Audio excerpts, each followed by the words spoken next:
حضرت بلال اذان دیتے، آپ نے سر اٹھاتی اور کہتی مالک تیری رات اتنی چھوٹی ہو گئی کہ فاطمہ کا ایک صدقہ بھی ہوگا۔ آج ہماری ماں بیٹی اور بہنوں کی رات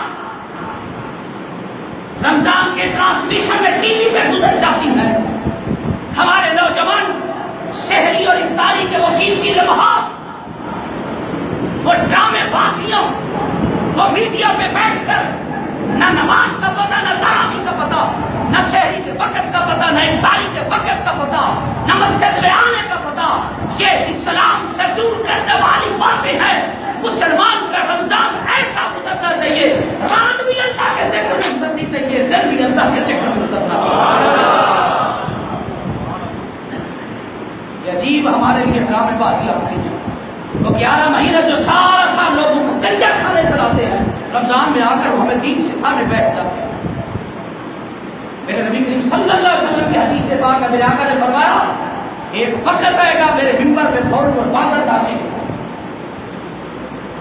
سارا سال وہ فلم و ڈراموں میں کام کرنے والے رمضان میں لوگوں کو دین سکھا رہے ہوتے ہیں، اور قوم بھی کتنی بے وقوف ہے۔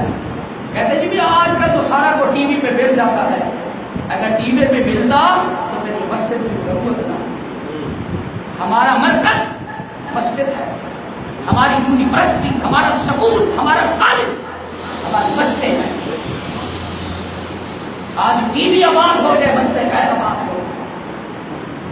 آج ساری رات ہم ٹی وی پہ پروگرام، وہ شو ساری رات دیکھتے ہیں، لیکن نماز تراویح کے لیے وقت نہیں ہے، درس قرآن کے لیے وقت نہیں ہے، دین کو سیکھنے کے لیے وقت نہیں ہے۔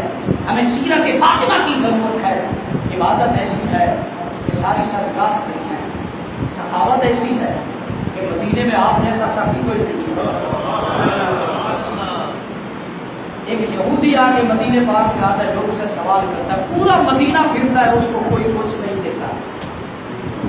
تو آخر اس نے پوچھا کہ پورے مدینے میں بٹھایا ہے، میں جیسے جا کے مانگوں، کسی نے کہا ہاں وہ فلاں دروازہ ہے وہاں پہ چلا جائے۔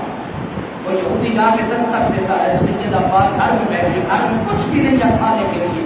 سیدہ پاک نے اپنی چادر کو اتارا اور اس یہودی کو دے دیا، کہا ابھی تو میرے پاس کچھ نہیں ہے، میری چادر کو بیچ کر اپنی ضرورت پوری کر، میری چادر کو بیچ اور اپنی ضرورت پوری کر لے۔ وہ یہودی مدینے کے گلی میں لوگوں سے پوچھتا ہے مدینہ والا بتاؤ یہ گھر کس کا ہے؟ کیونکہ وہ کہتے ہیں میں نے اپنی کتابوں میں پڑھا ہے جو نبی آخری ہوگا اس کے گھر کی یہ شان ہوگی، اگر اس کے در میں فقیر آئے گا تو در بھی اپنے سر کی چادر بھی اتار کر دے دیں گے۔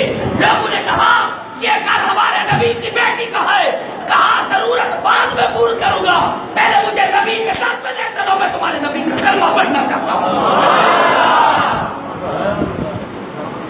سخاوت ایسی ہے کہ آپ کی سخاوت کو دیکھ کر یہودی بھی کلمہ پڑھتے ہیں، اور ریاضت ایسی ہے، عبادت ایسی ہے، زہد ایسا ہے، تقویٰ ایسا ہے، نبوت ان کے گھر کی ہے، امامت ان کے گھر کی ہے، رسالت ان کے گھر کی ہے، ولایت ان کے گھر کی ہے، دیانت ان کے گھر کی ہے، شرافت ان کے گھر کی ہے، صداقت ان کے گھر کی ہے، قرات ان کے گھر کی ہے، امانت ان کے گھر کی ہے۔ گرو کو بخش والے نا یہ عادت ان کے گھر کی ہے۔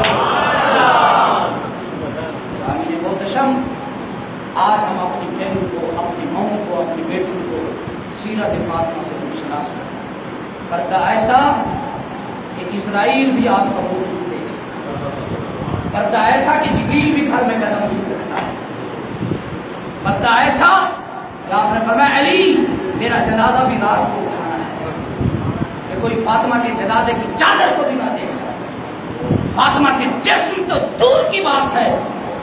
ہم نے پڑھا ہے کتابوں میں ایک مرتبہ آپ کے سر اقدس سے چادر ہٹ جاتی ہے، اللہ سورج کو روک دیتا ہے، دنیا کا سورج بھی آپ کے پردے کا حیا کرتا ہے۔ دوستو آئیں آج ہم اپنے دلوں میں یہ وعدہ کریں کہ ہم سیرت فاطمہ کو اپنانے کی کوشش کریں۔ اللہ ہمیں